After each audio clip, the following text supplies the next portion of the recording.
รายได้จาก YouTube เท่าใดมีความคิดเห็นเท่าใดกับวงการแรปเปอร์ลาวที่มาของเพลงอีกือเป็นอย่างสบายดีมื้อนี้ผมข่อยโจลาวไต้มื้อนี้จะมาตอบคำถาม Q&A หลายคนถามเขามาหลายเลยอยากรู้เรื่องของลาวใต้แน่อยากรู้เรื่องของโจลาวใต้แน่อยากรู้เรื่องหลายๆเรื่องแน่มื้อนี้ก็จะมาตอบกันเลยก็มีหลายคนถามกันเขามาหลายแห้งๆเลยที่อยากรู้แต่ว่ามื้อนี้ก็คัดเลือกคำถามมาประมาณ20คำถามที่จะมาตอบให้แจ้งๆเลยเขาจะมาตอบเรื่องไร้สาระประมาณแบบว่าไอ้โจ้ใหญ่บอโจ้แข็งบอเคยสักวาวบอแล้วก็เงาจากแมทอย่างที่นั่นประมาณนี้เขาจะมาตอบเสียโซจักปีอย่างเขาก็จะมาตอบประมาณนั้นเนาะเขาจะมาตอบเรื่องที่มันให้ความรู้อีหลีแล้วก็เรื่องที่จำเป็นต้องบอกอีหลีประมาณนั้นนะบรรยากาศก็จะแซวในนึงเพราะว่าตอนนี้อยู่ที่ห้างอเมซอนลักซองปักเซนี่แหละเดี๋ยวเขามาเข้าคำถามกันเลยคำถามน้ำอิดไอโจ้เกิดอยู่ใสวันเดือนปีเกิดอย่างอยู่ใสเอาแท้ๆเลยเป็นลูกซอดลูกเคิงแม่เป็นคนเวียดอยู่ปักเสพอเป็นคนปักเสแต่ว่าง่ายไปอยู่เวียงแต่น้อยตั้งแต่เกิดได้2 เดือนฉะนั้นก็เลยว่าปักเสบ่เป็นส่วนวันเดือนปีเกิดนั้นเกิดวันที่22 เดือน 2 ปี 1992ประมาณนั้นเฮ็ดอย่างมาก่อนเฮ็ด YouTube แม่นบ่ตรงๆแล้วเป็นคนเรียนจบกลจักรสายกลจักรนั่นก็คือสายซ่อมแปลงนั่นเองเป็นสร้างแปลงรถมาก่อนแล้วก็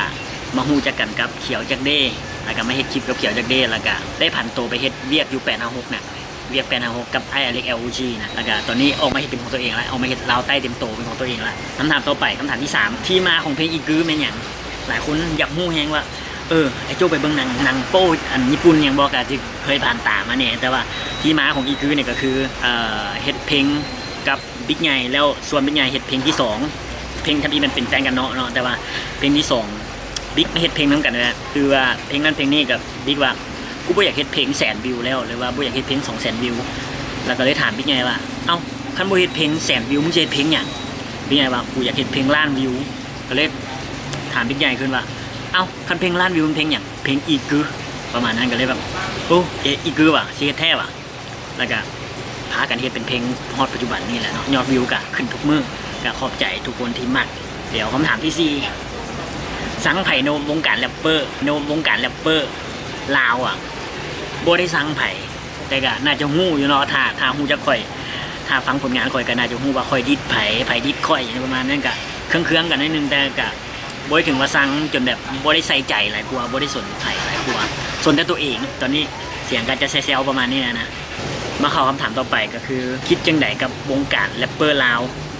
สำหรับโจลาวใต้เองตอนนี้นาทีนี้แมนเสยๆแต่ก็ดีที่หลายคนเฮ็ดเพลงออกมาแล้วดังแล้วก็เฮ็ดเพลงออกมาแล้วแบบว่าให้วงการแรปเปอร์มันได้แลนต่อของที่ควรจะเป็นนะเนาะถ้าไผ่ยังโมฮูแมนคอยเป็นเจ้าของสปินล่ามทีวี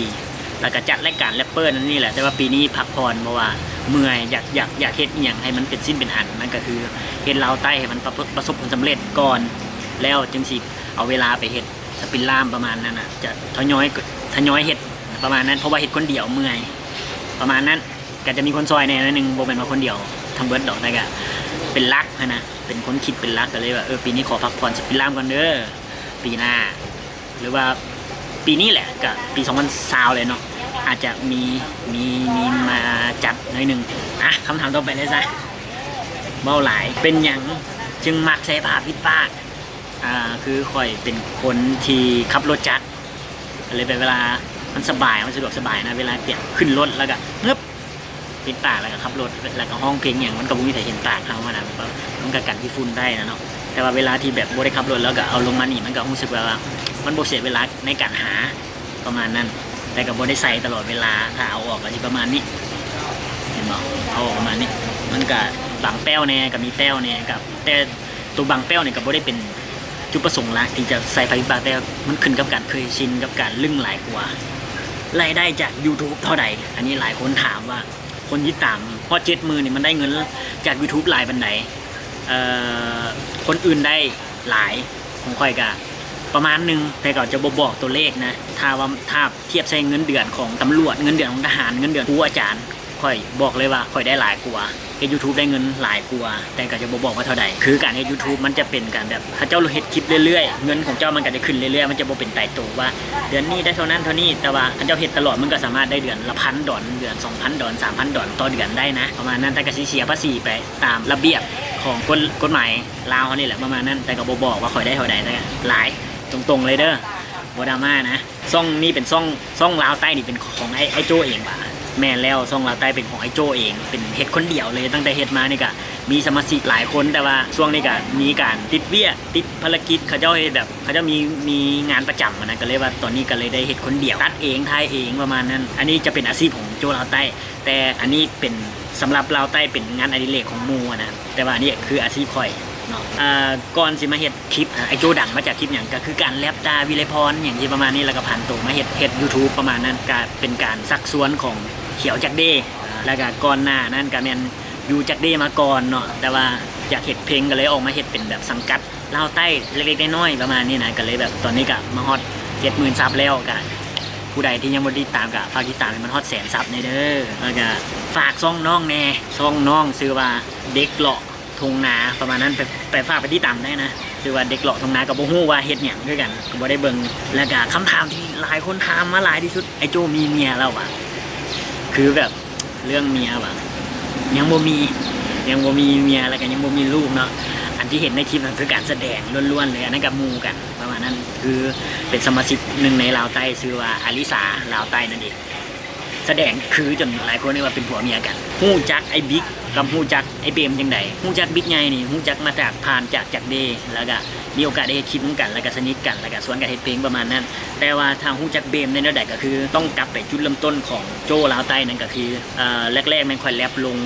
Facebook แล้ววันนี้ก็ได้มีโอกาสได้เข้าไปเป็นสมาชิกของกลุ่ม High Set ได้เข้าไปกลุ่ม High Set แล้วก็ได้ฮู้จักเบมแล้วก็ล้มกันเข้าเคมีกันแน่แล้วก็สนิทกันมาเลยแล้วก็เบมเป็นคนเฮ็ดบีทให้โจลาวใต้เนาะเป็นคนแบบเฮ็ดดนตรีทุกอย่างแล้วก็เป็นโปรดิวเซอร์ถ้าใครยังบ่ฮู้นะแล้วก็หลายคนถามว่าเฮ็ดบีทเองวะค่อยบ่ได้เฮ็ดบีทเนาะเบมเป็นคนเฮ็ดบีทสังเกตเวลาฟังจะมีเบมบีทอย่างไรประมาณนี้สามารถจ้างเบมได้เลยถ้าผู้ใดอยากเฮ็ดแล้วก็ผู้ใดอยู่บักเชสามารถมาอัดนำโจลาวใต้ได้หางานให้นึงตัวนี้มันมีคนกระตอบไปแล้วเนาะที่มาของลาวใต้แมนมาจากจุดเริ่มต้นมันเฮ็ดคลิปกับจักเด้มาก่อนกะเป็นโจจักเด้นั่นแหละบ่ได้เป็นโจลาวใต้ได้แล้วก็ที่รู้สึกว่าจักเด้มันเป็นแบบสไตล์แบบตลกก็เลยแบบว่าอยากเฮ็ดอย่างที่แตกต่างจากตลกก็คือการเฮ็ดเพลงประมาณนั้นก็มีการเฮ็ดหนังสั้นอย่างในประมาณนั้นแหละก็ฝากติดตามภายในปีนี้เริ่มจริงจังหลายขึ้นแล้วเพื่ออยากให้มันเพื่อคิดว่าเพราะว่าคิดว่ามันเป็นอาชีพมันนะก็เลยแบบเริ่มจริงจังแล้วตอนนี้บ่ฮู้ว่าคำถามที่อยู่ใดแล้วก็เว้าไปเรื่อยๆเนาะอาจจะเป็นมัน2 4 6 8 10 12คำถามที่12ย้อนหยังจึงมาเฮ็ดเพลงก็คือแบบอยากเฮ็ดนั่นแหละไปง่ายๆคือพอค่อยเป็นมือกีตาร์นั่นเห็นบ่ถ้าสมมุติว่าเฮ็ดคลิปอยู่นี่มันก็สิมีเสียงประมาณนี้นะเข้าประเด็นคือเก่าย้อนว่าพอเป็นนักดนตรีแล้วพอแล้วก็เคยมีเพลงแบบเป็นไอดอลของเขานะก็เลยแบบแต่ว่าโบได้เป็นแบบพอเป็นร็อกเดเป็นเกลือชีวิตแต่ว่าอันนี้แบบเฮ็ดอย่างว่ากับฮู้สึกว่าตัวเองแรปได้ก็คือว่าตั้งใจมาเฮ็ดเพลงนี่แหละประมาณนั้นโบได้มีอย่างหลายซับซ้อนแค่อยากเฮ็ดเพลงไว้เบิ่งในอนาคตตอนเฒ่าแล้วก็เอาไว้สอนลูกถ้ามีลูกก็สิสอนลูกว่าถ้าลูกอยากเป็นหยังอยากเฮ็ดหยังหรือว่าบ่อยากเรียนต่อหรือว่าหยังเฮ็ดตามในสิ่งที่ตัวเองอยากเป็นเลยประมาณนี้สิเอาไว้สอนลูกนะประมาณนั้นตอนนี้แดดก็เข้ามาเครื่องแขนละเริ่มร้อนละคำถามที่23ห้องลูกทุ่งได้บ่ถ้าสมมุติว่าคอยห้องลูกทุ่งนะบ่ได้อันคำว่าเรื่องลูกคอแต่ว่าห้องเพลงลูกทุ่งนั่นได้เสียงห้องลูกทุ่งนั่นห้องจะห้องเป็นสไตล์ของโจลาวใต้หลายกว่าจะห้องเป็น R&B ลูกขอบใจเด้อชีเฮ็ดให้เฮาบ่เหงามาสวงนึงอีกประมาณนี้จะบ่มีลูกคอนะแต่จะเป็นแบบสไตล์ของโจลาวใต้ที่บ่คือไผแต่เขียนเพลงลูกทุ่งได้นะเขียนให้ที่ลาวไทยช่วยแต่เขียนเพลงลูกทุ่งได้นะเขียนให้กับเท่จำปาสักก็คือเถียงนาน้อยหั่นแล้วก็เขียนให้เขียวจักเด้เพลงนี้อย่างว่าดีบ่พอหรือดีเกินไปแล้วบ่จื้อคือกันประมาณนั้นแต่ว่าบ่ห้องเองประมาณนั้นเดี๋ยวเฮาเปลี่ยนมุมเนาะมันฮ้อนมาเข้าคำถามกันต่อตอนนี้ง่ายเพราะว่ามันบ่ได้มันฮ้อนเปลี่ยนมุมหน่อยนึงตัวนี้น่าจะหลายคนเคยเจอคำถามนี้คำถามที่24เคยเจอคำดูถูกบ่ค่อยนี่เป็น คนที่เจอคำดูถูกค่อนข้างหลายก็คือการแลบดาคนกับมีคนมาเสียดสีว่ามึงบ่มีเวียกบ่มีงานว่าแล้วก็การเฮ็ดคลิปตลกก็สิถูกด่าว่าปัญญาอ่อนแน่แล้วก็ถูกด่าว่าบ่มีสาระแน่เฮ็ดอีหยังก็ต้องมีคนหักแล้วก็ต้องมีคนสั่งเป็นธรรมดาแต่ถามว่าตอนนี้พวกข่อยบ่ว่าจะเป็นบิ๊กไงหรือว่าเขียวแจ็คเด้หรือว่าโซพนาหรือว่าลาวใต้หลายคนถูกด่าเนาะแต่เสยรู้สึกแบบว่าถ้าบ่ถูกด่ามันรู้สึกว่านอนบ่หลับแล้วนะตอนนี้มันบ่ได้รู้สึกซีเรียสกับเรื่องพวกนั้นแล้วเพราะว่ามือคีย์บอร์ดจังไดก็เป็นได้แค่มือคีย์บอร์ดบ่สามารถจะมาตัดสินชีวิตเฮาได้แล้วก็บ่สามารถที่จะมาตัดสินแนวทางเฮาได้สำหรับข่อยคิดแบบนั้นข่อยก็เลยแบบมึงจะด่าหยังมึงด่าไปโลดแต่พวกกูบ่ได้คิดหยังประมาณนั้นนะเชิญด่ามาจ้ะแล้วก็คำถามที่25มีทีมงานแต่คนตอนนี้เฮ็ดเวียกคนเดียวถ่ายเองตัดเองก็คือว่าแหละแล้วก็จะมีหมู่เข้ามาแจมน้อยนึงเป็นแบบเป็นช่วงแต่ว่าลักๆก็แม่นโจลาวใต้นี่แหละเป็นคนเฮ็ดคนเดียวหลายคนมักถามคำถามที่16ว่าหรือว่าคำถามที่ไหนก็บ่เจอ17คำถามที่17เฮ็ดเพลงนำไอ้โจได้บ่แล้วก็อยากเฮ็ดเพลงนำอ้ายประมาณนั้นเฮ็ดเพลงนำอ้ายนี่ได้แต่เนื้อต้องถึงนะต้องเอาเพลงมาให้ฟังก่อนอ้ายรู้สึกว่าอ้ายอยากเฮ็ดนำอ้ายก็เฮ็ดประมาณนั้นแต่จะบ่ตัดสินคนแบบว่าส่วนแล้วจะปฏิเสธเลยบ่แต่ว่าต้องเอาเพลงมาให้ฟังก่อนคันเพลงโอเคก็คือการจะเฮ็ดนำประมาณนั้นคันบ่โอเคก็บ่ต้องได้ยอมรับว่าปฏิเสธเนาะต้องได้ยอมรับว่าปฏิเสธปานใดสิเอาเมียตอนนี้ยังบ่ทันคิดเรื่องเมียเลยอายุ7-8 ปีแล้วยังบ่คิดเรื่องเอาเมียเลยตอนนี้คำถามที่18แต่งโตเท่าใดหลายคนก็อยากรู้ว่าฮิปฮอปนี่เขาแต่งโตเท่าใดค่อยบ่ฮู้เนาะว่าเขาแต่งโตเท่าใดแต่ค่อยเป็นคนชิลคือเสื้อนี่ค่อยใส่เป็นแบรนด์ที่บ่มีโลโก้เนาะแล้วก็เฮ็ดเองเนี่ยข้างหลังก็จะเป็นลาวใต้ตัวนี้29,000แท้ส่วนหลายจะใส่เสื้อสีดำแล้วกับโนโลโก้แล้วก็ราคามาสบายกระเป๋าแต่ว่าคันออกคอนเสิร์ตก็จะเป็นเครื่องอีกยี่ห้อนึงแต่ว่าใช้ชีวิตประจำวันก็บ่ได้แพงอย่างเวอร์บ่ได้เป็นคนรวยบ่ได้แบบเว้าใหญ่ใส่แบบใส่เครื่องแพงใส่ของแท้อย่างบ่คำถามที่19มักผู้หญิงแบบไหนบ่มีสเปคแต่โตแต่ว่าค่อนข้างที่จะมักไปทางแบบเซ็กซี่อวบๆนิดๆขาวๆประมาณนั้นแต่ว่าก็บ่เคยได้แบบนั้นเทื่อดอกแต่ก็เป็นเป้าหมายนึงซื่อๆมีฮอตซาเขียวปั่นไปคำถามต่อไปคำถามสุดท้ายเฮ็ดจังใดจึงสิหลุดพ้นจากคำสุประมาทคำเหยียดหยามกับคำสุประมาทนี่มันต้องเจอทุกคนอยู่แล้วบ่มีดอกว่าเฮาเฮ็ดหยังเฮาสิบ่เจออุปสรรคบ่ว่าจะการเรียนเฮาก็ต้องเจออุปสรรคไปโรงเรียนซ่าได้หยังก็ว่ากันไปแต่สำหรับการเป็นยูทูบเบอร์นี่มันชื่อเว้าให้อยู่แล้วเพราะว่าหลายคนลาวบ่เข้าใจว่าการเฮ็ดยูทูบเบอร์มันจะได้เงินแท้บ่มันได้เท่าใดมันนั่นข่อยสำหรับพวกข่อยบ่เคยตั้งคำถามนี่แต่จะเฮ็ดเลยได้บ่ได้พิสูจน์เฮ็ดแม่งเลยประมาณนั้นได้มันหักฮู้บ่ได้มันหักฮู้ประมาณนั้นแล้วก็หลายคนมักจะบ่เชื่อว่ามันได้เงินแท้แต่ข่อยบอกเลยว่าข่อยได้เงินแท้เด้อฉันล่ะคำถามที่ท้ามันบ่จบแล้วแล้วก็จบไปแล้วเนาะกับสาวคำถามตอบ Q&A จักฮอดสาวหรือบ่ฮอดสาวก็บ่ฮู้แต่ก่อนจะจบคลิปนี่ก็ขอฝากช่องลาวใต้ไว้ในอ้อมใจ